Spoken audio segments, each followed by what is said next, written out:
things are cooling off in Doklam as the cold season begins on the uncharted borders shared by China, India, and Bhutan. This region was the scene of a bitter standoff between the Chinese and Indian militaries in a territorial row a few months ago. Luckily, rationality prevailed as Beijing and New Delhi sought to avoid a showdown, although nationalist sentiment was stoked in both countries. Both sides have to back down when frigid weather seals off the region, but the feud is still simmering.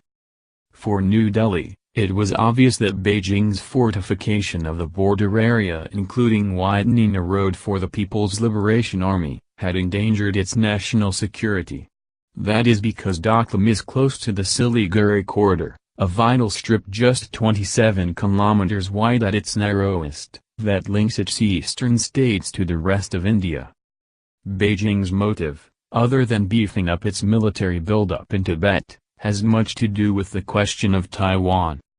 Hong Kong-based military commentator Andre Chang noted in a column that Beijing is deeply concerned that India might stab it in the back if it sends troops in a southeast direction to reclaim Taiwan, should the renegade island declare independence.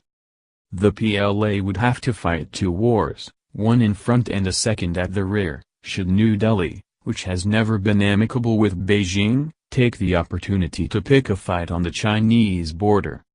Roughly 80% of the PLA's exercises and drills over the years simulate sea and air attacks, plus ground maneuvers, to reclaim Taiwan, as well as fending off involvement of the United States and its Asian allies, while the remaining 20% are related to possible conflicts with India in a harsh high-altitude environment.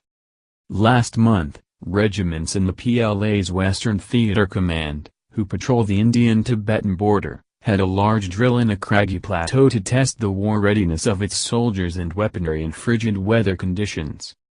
With Beijing and New Delhi still lacking mutual trust and regarding the other as a threat to border security, Doklam and the rest of the border have become a militarized strip, where both sides continue to pile up troops and ammunition. Observers say if Beijing resumes efforts to widen the road at Doklam in spring next year, New Delhi will deploy more guided missiles along the border.